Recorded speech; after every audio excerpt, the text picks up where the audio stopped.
Les ancêtres de Mohamed s'appellent les Sahraouis, les habitants du Sahara. Un peuple de nomades qui vivait dans l'ouest du Sahara et parfaitement adapté à la vie dans le désert.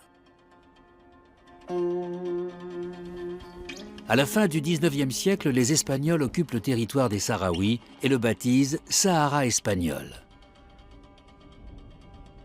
Ils y découvrent d'importantes richesses minières, mais se désintéressent de la population. Régulièrement, les Sahraouis se révoltent.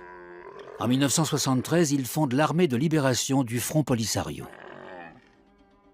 À dos de chameaux et armés de vieilles carabines, ils résistent à l'occupant avec succès.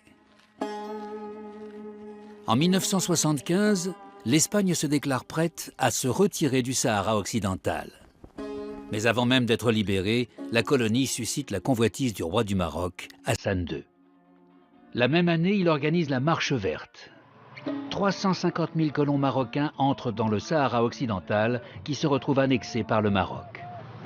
4 semaines plus tôt, la Cour internationale de justice avait pourtant rejeté les revendications territoriales du Maroc. I think you named now Polisario, I think. Yes. For us, they are smugglers.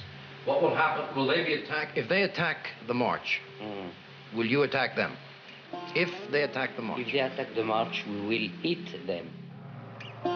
Pendant que l'armée marocaine envahit le Sahara occidental par le nord, des troupes mauritaniennes entrent par le sud.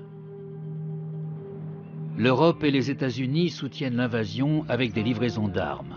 25 000 civils sahraouis meurent sous les bombes au phosphore et au napalm. Plus de 100 000 personnes fuient à travers le désert jusque dans l'ouest algérien. Elles trouveront refuge dans des camps non loin de la ville de Tindouf. Hassan II croit pouvoir gagner la guerre en quelques jours. Mais les Sahraouis résistent farouchement et proclament leur propre État, la République arabe sahraoui démocratique. En 1979, la Mauritanie se retire. Le Maroc occupe alors également la partie sud du territoire et entame la construction d'un mur. 2700 km de sable, de fortifications et de champs de mines. À l'ouest, la partie occupée par le Maroc, à l'est, les territoires conquis par le Polisario. La guerre du Sahara occidental durera 16 ans. Ce n'est qu'en 1991 que l'ONU obtient un cessez-le-feu et envoie des casques bleus dans le cadre de la mission MINURSO. Son objectif, garantir la paix, recenser la population et dans un deuxième temps, organiser un référendum. Les Sahraouis allaient pouvoir décider s'ils veulent fonder leur propre pays ou vivre sous la couronne marocaine dans un régime d'autonomie partielle. Ce processus devait durer quelques mois à peine.